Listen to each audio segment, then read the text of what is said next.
There I was, standing shamefully in a courtroom, surrounded by demons on my left and angels on my right.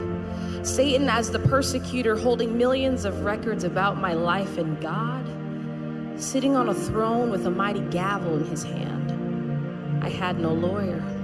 Placed on trial for things such as lying, stealing, and fornication. For this was the beginning of my tribulation, for there was no reason to plead an innocent statement, for all the evidence was sitting right there with Satan. The demons smiled as tears rolled down the judge's eyes, for they clearly knew that now was the hour of my demise.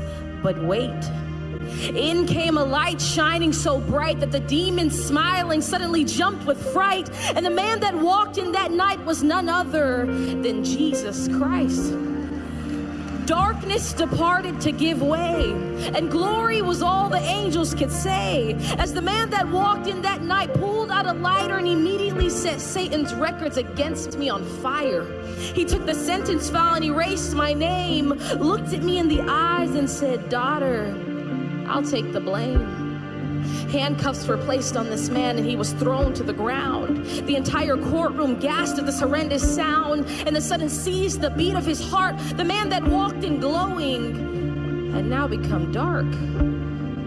I did this to him. My lying, my stealing, my cheating, and he took the pain and spent 3 days in the hell that I was to go to for eternity. I left the courtroom that day, and there was nothing I could say. I was found innocent, for Christ handled the debt that I was to pay. This type of love is more than you could give to a girlfriend, boyfriend, husband, wife. This man died for me. I owe him my life. And even though my life is not at all worth it, how could you ever trade preference for perfect? See, I gave my life to Christ and suddenly picked up a mop. The lying, cursing, cheating, all that had to stop, because my life had been bought. And it'd be a shame to sit there and do nothing but let it rot. I'm not perfect, and the will